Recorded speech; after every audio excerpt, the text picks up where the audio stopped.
Hello again. Tonight I should say, I would like to talk or share with you the message I heard today in church, where I go to church currently, and some pictures of that church here in my town, First Baptist Church. And I do go to different churches at times. Today's message was the Good Shepherd. The Good Shepherd. And I drew some inspiration from it. And the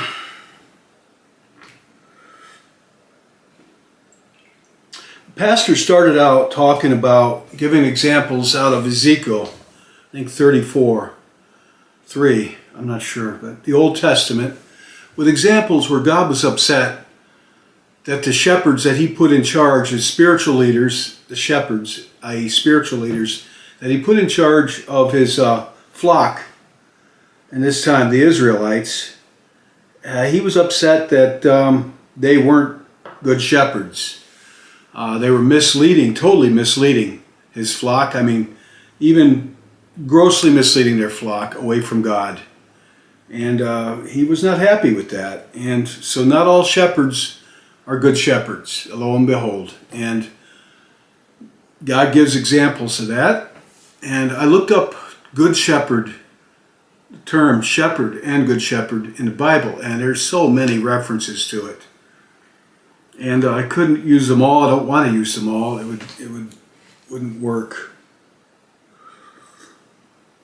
Oh, that's good tea. I only picked three. Two from the Old Testament, one from the New. And I don't need that. The first one is just the first verse of Psalms 23. And that's, the Lord is my shepherd, I shall not want. So in Psalm 23, you hear that the Lord is referred to as a shepherd. The Lord is my shepherd, I shall not want.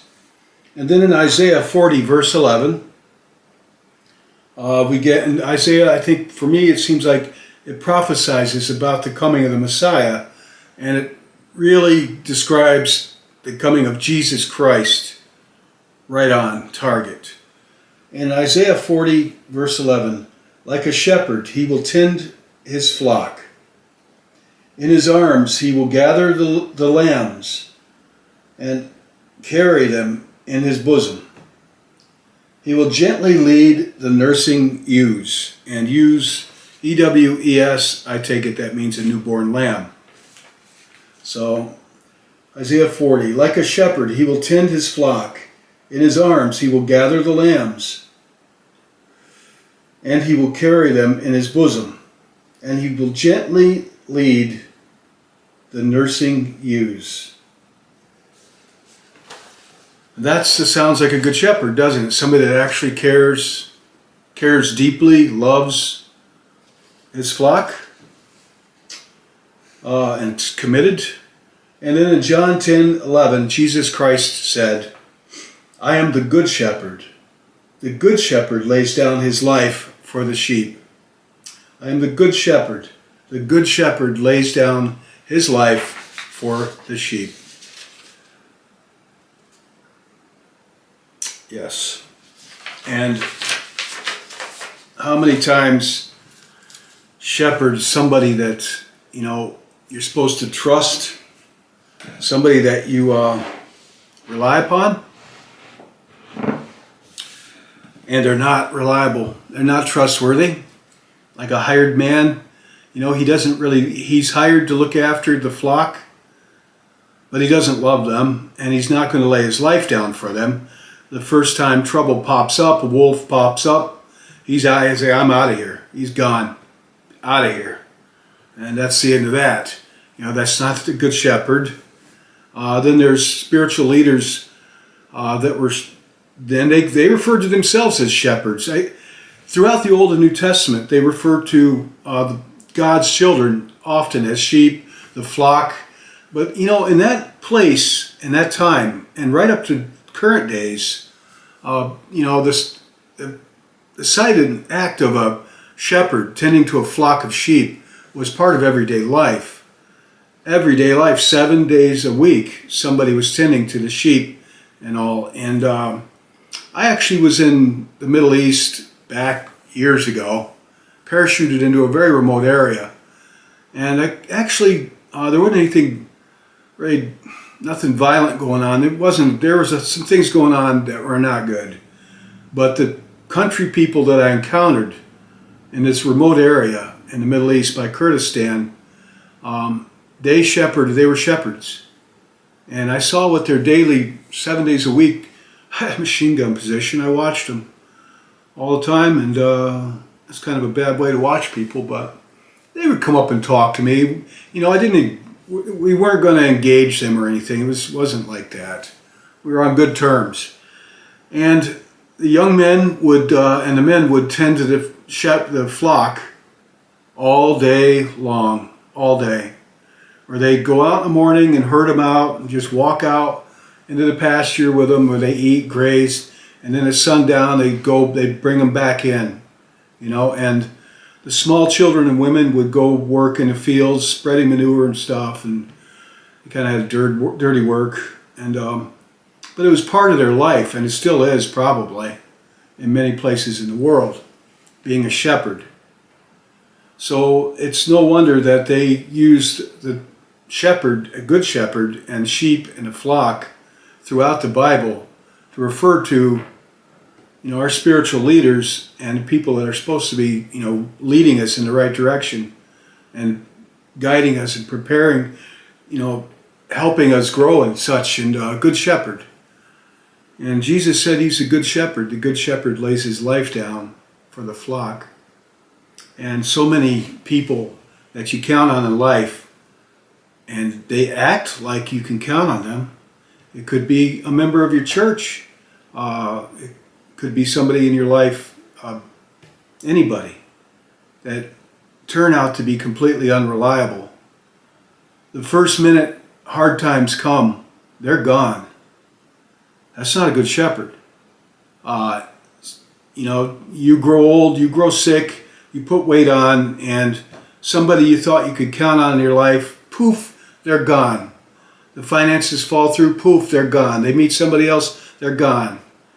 Or in the military, I've seen this a couple of times, not many, fortunately, but somebody that you really thought was going to be a very reliable person, and very reliable, and it always seems like they're the ones that aren't. And the minute things get kind of scary, poof, they fall apart, they're gone.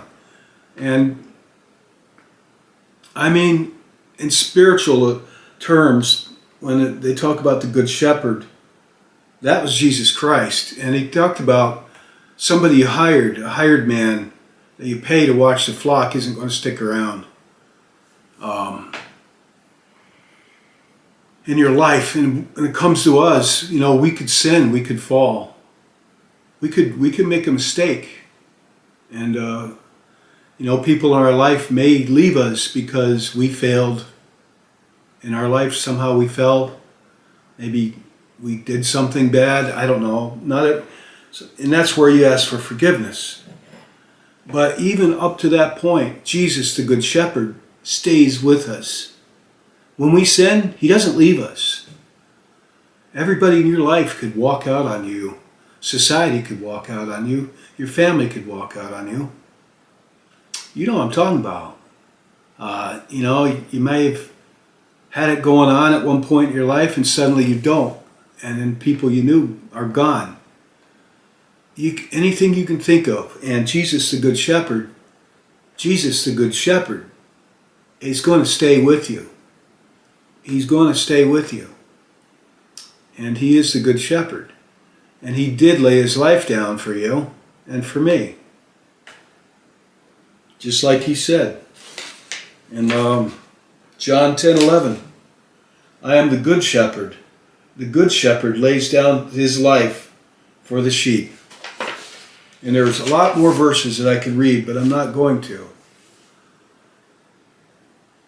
But I just want to say, without going on, it doesn't need to be going on about, think about to the level that Jesus Christ is the good shepherd for your life, for mine, for his flock.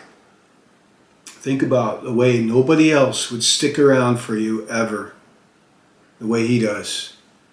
Or for me, the way he does.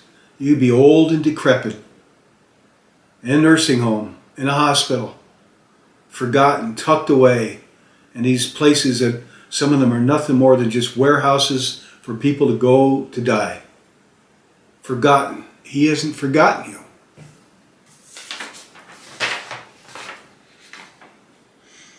Like a good shepherd, he will tend his flock. In his arm he will gather the lambs, and he will carry them in his bosom closely. He will gently lead the nursing ewes.